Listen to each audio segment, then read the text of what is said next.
J'ai beaucoup déménagé. J'ai d'abord vécu à Neuilly-sur-Seine, là où je suis née. Ensuite, j'ai vécu à Asnières. Ensuite, à Blanc-Mesnil. Et là, j'ai bougé. Franchement, j'ai eu une scolarité plutôt classique et normale.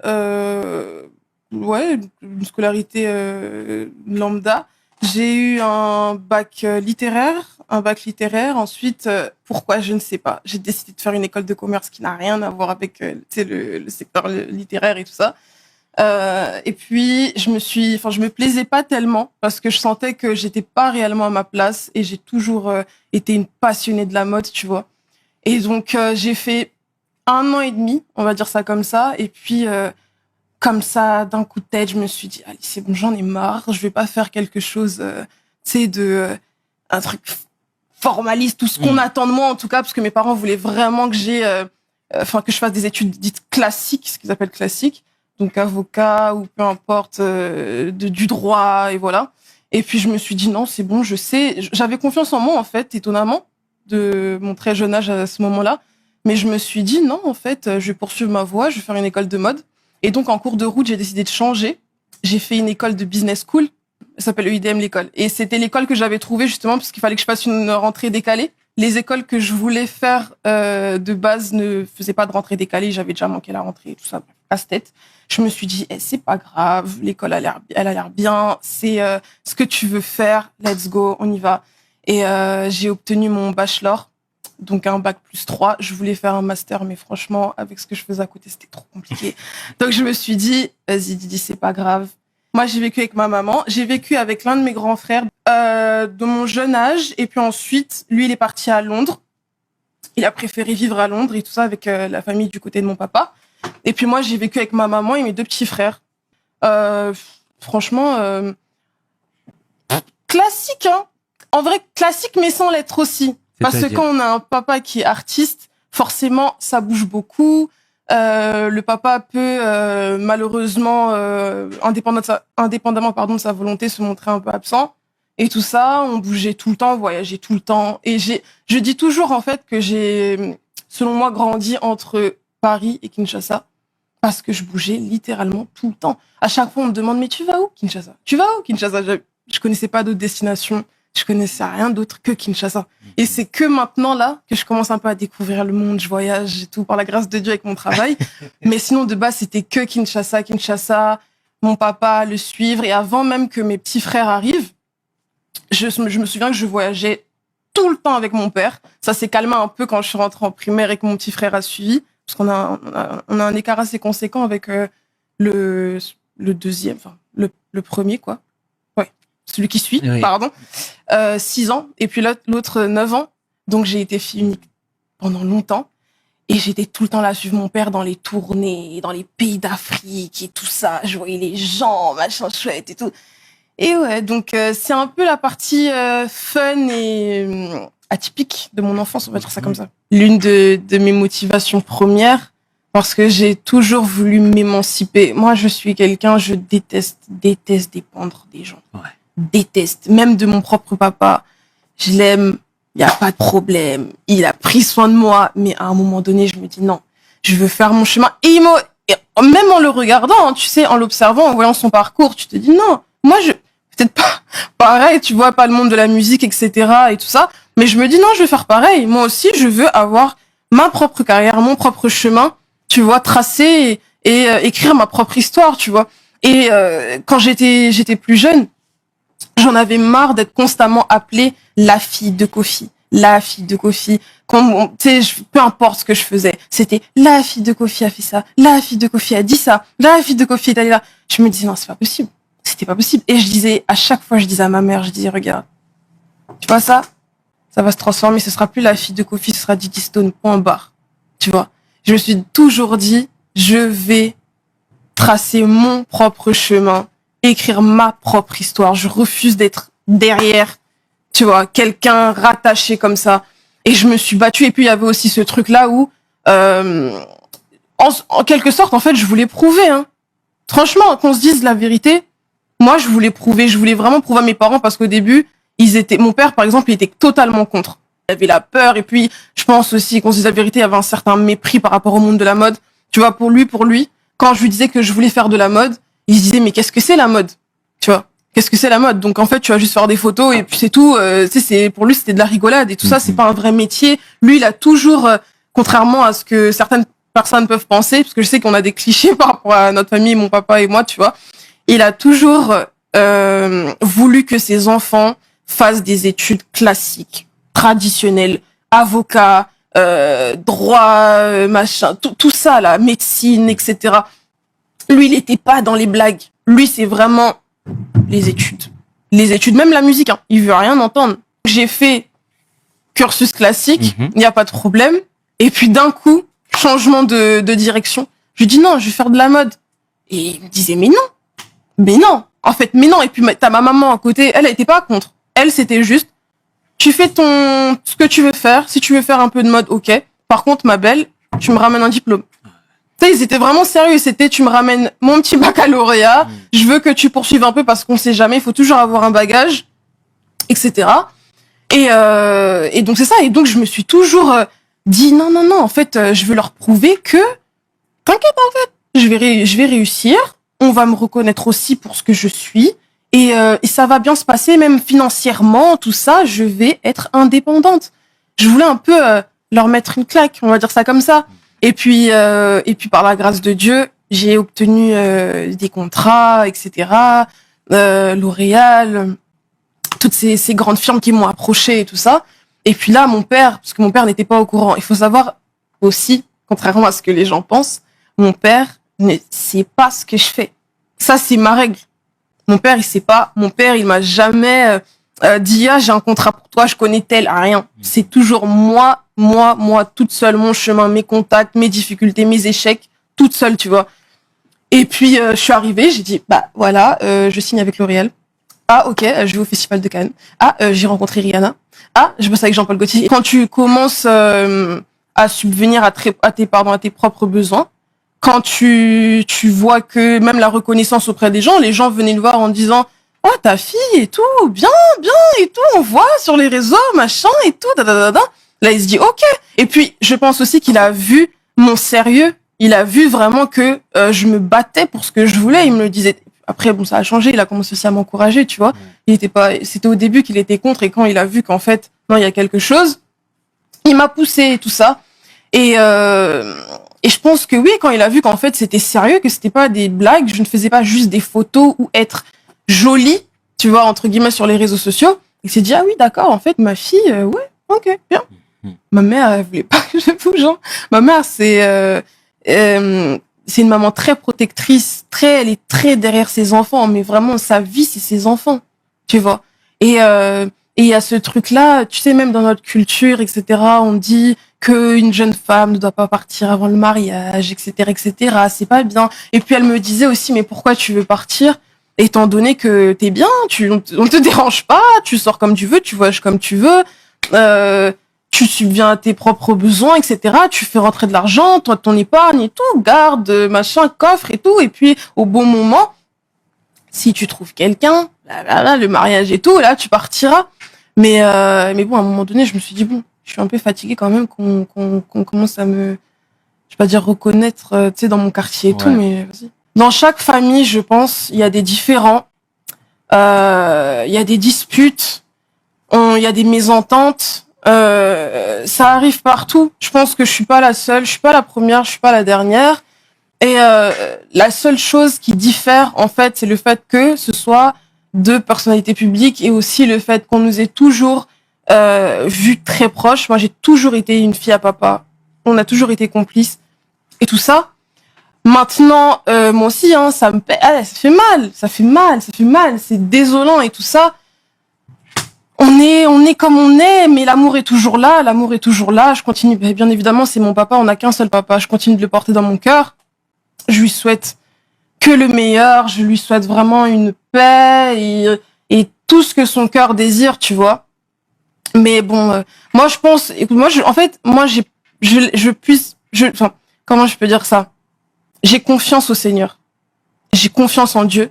Je sais que c'est un Dieu d'amour, c'est un Dieu de paix et je sais que il fera les bonnes choses en son temps, tu vois. C'est le maître des temps et des circonstances. Moi, j'ai confiance. Je sais que un jour ou l'autre, ça s'arrangera, on trouvera notre accord, enfin le pardon, tu vois. Même si, sincèrement, et là je pense qu'il verra l'interview, j'ai déjà pardonné et j'espère que lui aussi de son côté, tu vois, parce que le pardon libère et avoir, tu sais, de l'animosité, tout ça, la haine, les disputes et tout, c'est pesant, tu vois. C'est pesant, c'est à un moment donné, tu te dis, écoute, je peux pas vivre, continuer comme ça avec un sentiment lourd, tu vois, dans mon cœur.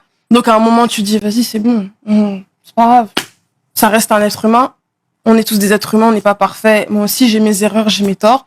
Et puis voilà, ça reste mon père. Y a pas de problème. Même si c'est vrai que là, on est en froid, tu vois. Les gens le savent, les gens le savent. On est en froid, mais voilà, ça va, c'est pas grave. Enfin, ça va s'arranger. Déjà, je pense que je tiens ça de ma maman parce qu'elle est très humble, très simple, etc., etc. Et puis à un moment donné, à force d'y aller, tu vois, à peine t'arrives, il y a ce qu'on appelle les chégués. Donc c'est des enfants qui sont orphelins, qui sont dans la rue, qui n'étudient pas, etc., etc., qui te suivent, qui te demandent 1 000 francs. 1 000 francs, je sais pas, c'est l'équivalent de quoi? Ça doit être quoi? Peut-être 2 euros? Je sais pas. On me corrigera si c'est pas ça, mais c'est vraiment rien, tu vois. Et tu sens, en fait, que, non, ce pays souffre. Tu vois, ce pays souffre et il y a un véritable mal-être au sein de mon peuple, en fait, clairement, tu vois. Et puis même, ma famille, c'est pas tout le monde n'est pas forcément aisé ou peu importe. Donc tu comprends, tu vis, tu vois les réalités d'autres personnes, de tes proches, de tes amis, de tes semblables. Et même, c'est pour ça aussi que je me suis engagée avec l'UNICEF, tu vois. Parce que je me suis dit, non, mais attends, moi, je me suis engagée pour la cause des jeunes filles et du mariage forcé et tout. Mais tu vois, en fait, tu te dis, mais attends, moi, je suis une fille, comme vous, je suis jeune femme. Je comprends pas pourquoi j'aurai plus de temps et j'en ai conscience, tu vois. J'ai plus de chance que vous et pourquoi vous serez là, même pas pouvoir faire des études. Pourquoi magnifique, tu vois.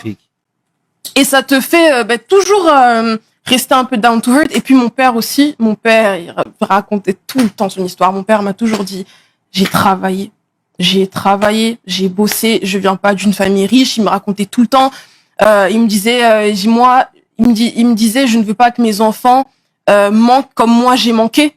Tu vois ce que je veux dire? Totalement. Même au niveau de l'alimentation, peu importe les besoins, etc. Je ne veux pas que vous viviez ça parce que je connais ça. Tu vois, je sais ce que c'est de ne pas avoir de quoi manger. Je sais ce que c'est de ne pas avoir même assez pour. Tu vois, on se débrouille, etc. Je connais cette réalité-là. Donc, je veux aussi que vous ayez cette valeur-là de l'argent, de se battre dans la vie, de se battre pour soi-même, etc. Et puis je pense aussi que bon, c'est peut-être un peu dans mon caractère. Moi, je suis très sensible aussi, donc j'ai le sens de l'empathie, tout ça. Donc ouais. Ah, aujourd'hui t'es là, demain Seigneur peut te redescendre ou et peu importe. Et même la personne que tu rencontres aujourd'hui, à qui tu prêtes, qui te demande 10 euros, t'en sais rien. Exactement. T'en sais rien. Dieu élève qui il veut. Demain, cette personne-là peut devenir PDG d'une firme. Tu te dis, qu'est-ce qui s'est passé, tu vois? Bien sûr. T'es comme ça. Donc moi, je néglige personne. Je trouve que chaque personne a le droit au respect, à la considération. Chaque personne, tu vois, a le droit d'être écoutée. Et c'est pour ça que je me suis engagée, tu vois. A le droit d'être entendue.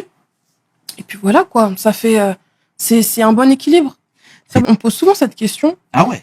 D'accord. Oui, même mes amis et tout, c'est des questions qui reviennent souvent parce que j'ai des amis qui, tu vois, malgré...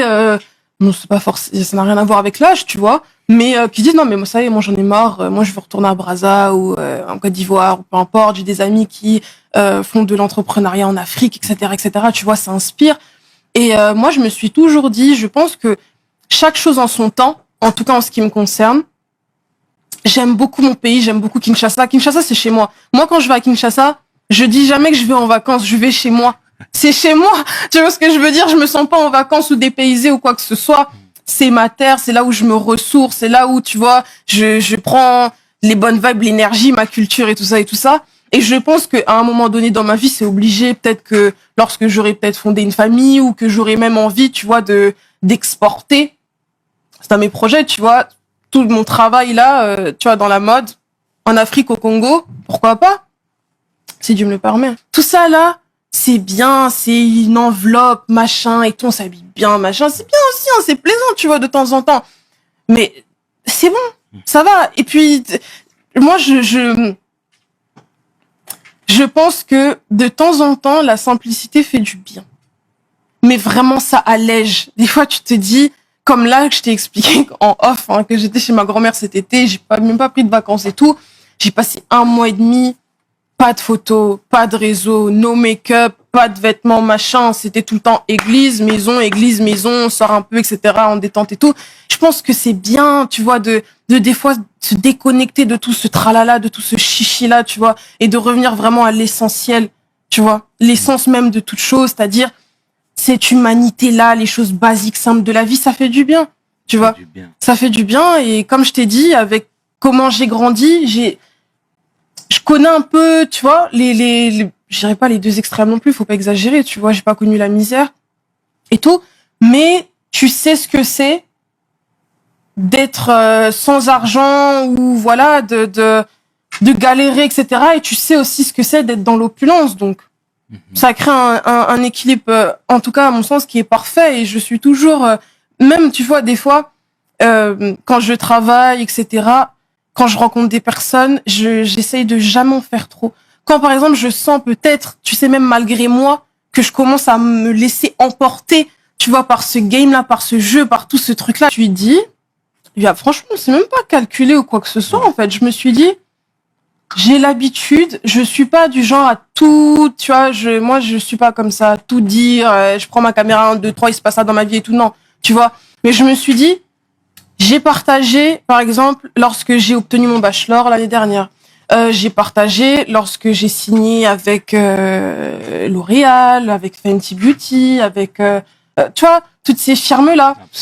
Ça m'arrive de partager lorsque je voyage aussi. Par exemple, encore une fois, parce que tu l'as mentionné, on s'est affiché, par exemple, avec Damso, je me dis, bah, écoute, t'as partagé, en fait, ton couple, même si on est plus ensemble, mais t'as partagé ton couple, etc. Tu partages plein de choses, des petits moments de ta vie comme ça qui te semblent beaux et importants pour toi. Alors, à combien de fois, tu vois, je me disais, ça me semble juste naturel de montrer, tu vois, à ma communauté, de partager aussi cette bonne nouvelle-là et de montrer aux gens, hé, les gars, je suis née de nouveau, tu vois. Je suis née de nouveau et tout ça. C'est une belle chose. Moi, je me suis dit, c'est bien. Et puis, si ça peut aussi, dans un sens, parce que j'ai la casquette aussi d'influenceuse, etc., tu vois. Moi, pour moi, de toute façon, influenceuse, c'est pas seulement, parenthèse, sur Instagram. Quand tu es une personnalité publique, en soi, t'es un influenceur. Tu vois. T'es un influenceur, que tu sois sportif, que tu sois acteur, t'es un influenceur, chanteuse ou peu importe. Et je me dis, bah, écoute, si ça peut aussi, si Dieu le veut, tu vois, si Dieu touche des cœurs à travers moi, si Dieu se sert de moi comme instrument, tu vois, c'est cool. Ça peut peut-être inspirer des personnes aussi à se dire, ah, vas-y, ben moi aussi, je vais franchir le pas, je vais me faire baptiser ou peu importe. C'est une bonne chose. Ou même, t'as pas forcément même besoin d'être chrétien. Tu peux te dire aussi, moi aussi, là, je vais revenir, tu vois, à mes sources, à mes valeurs. Je vais me mettre à genoux un peu devant mon Dieu. Ça fait longtemps, tu vois, que j'ai pas prié ou peu importe, tu vois. Une bonne chose. Je pense qu'il y a beaucoup de choses à faire, à explorer, tu vois. J'aime pas l'idée de me cantonner qu'à une seule et même chose, tu vois. Je pense que le monde de la mode est un milieu qui est vaste, qui est riche. Il y a plusieurs voies, etc., qu'on ne voit même peut-être pas, tu vois, derrière le rideau, quoi, en off et tout ça. Et je me dis, écoute, c'est bien beau, je vais continuer ce que je suis en train de faire, mais je pense qu'à un moment, je vais prendre un revirement ou peu importe. Et là, j'ai ce projet-là de créer ma propre marque de vêtements. Ça, c'est mon rêve depuis toujours et qui me semble naturel, clairement. Vraiment, je me dis, t'aimes le vêtement, c'est ce que tu fais. Alors, pourquoi pas avoir ton propre bébé et tout ça qui va voir le jour aussi, tu vois. Et ça, là, pour l'instant, il y a que ça. La marque de vêtements sur lequel je suis en train de bosser là-dessus actuellement. Et puis, je me dis, why not aussi, en parallèle, tu sais, avec l'UNICEF, peut-être créer aussi ma propre ONG, quelque chose comme ça, en Afrique, etc. J'y pense beaucoup. Je réfléchis beaucoup, mais je pense que je vais le faire parce qu'en fait, tu sais, quand tu rentres, j'ai toujours dit, c'est drôle, mais quand tu rentres dans ça, dans tout ce qui est humanitaire, lucratif, etc., en fait, c'est un piège. Tu rentres dedans et tu n'as plus envie d'en sortir. Moi, j'ai parlé avec j'étais à Kinshasa l'année dernière, fin 2022, Et j'ai parlé avec beaucoup de filles, etc. On a échangé, on a conversé. Les filles ont témoigné leurs histoires, etc. Combien de fois j'ai pas pleuré et tout ça. Tu te dis, mais non. Tu te dis, en tout cas, moi, ce que je me suis dit, écoute, Dieu a fait de toi celle que tu es. Tu vois ce que je veux dire? Dieu a fait de toi celle que tu es aujourd'hui. Tu as une plateforme. J'ai ce privilège-là de pouvoir être entendu. Clairement, moi, j'ai conscience de ces privilèges-là, des petits plus que j'ai, que Dieu m'a béni, clairement. Et je me dis, mais autant s'en servir. La Bible dit, on te donne gratuitement, donner gratuitement, tu vois. Donc, je me dis, écoute, on va faire ce qu'on peut à notre petite échelle. Puis voilà.